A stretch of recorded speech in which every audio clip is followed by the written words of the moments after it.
Whenever we make the determination that in reference to the rest of the field, our car is not quite performing up to snuff. It's not as consistent as others, or perhaps it is, but we think it could be better.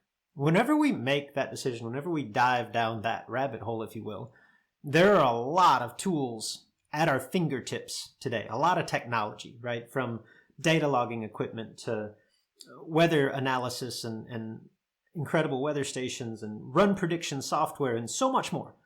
And I'm not belittling the use of any of that stuff. It's all beneficial. I utilize all of it in some form myself.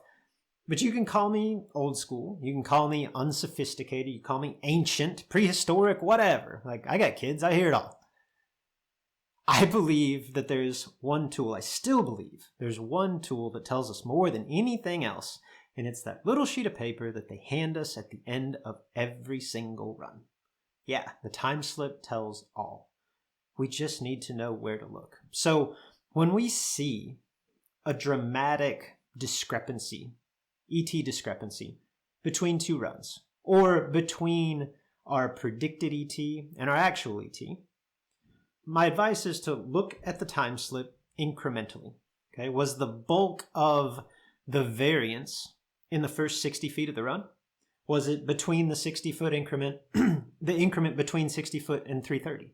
Was it from 330 on to the finish line? And then simply ask yourself one question. Once you identify where is the bulk of that movement coming from, the question becomes, what happens in that increment?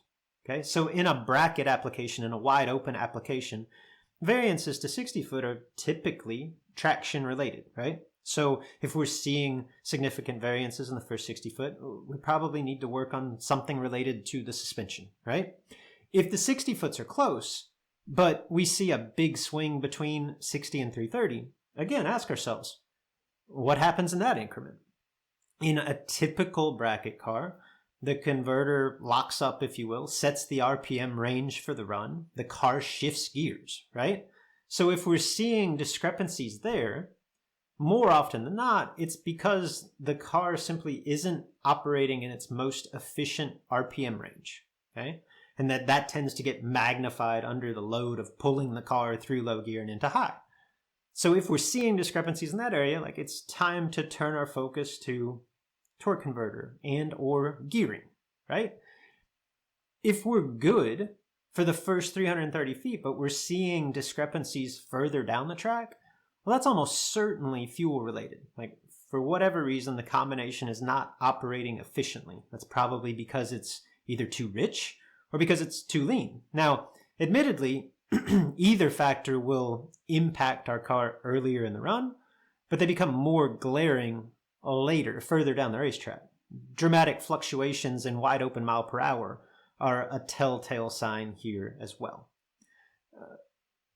Zooming out a little bit, simply take what the time slip is telling you, because it provides a roadmap, in my opinion, the best roadmap to ultimately achieving the optimal tune-up.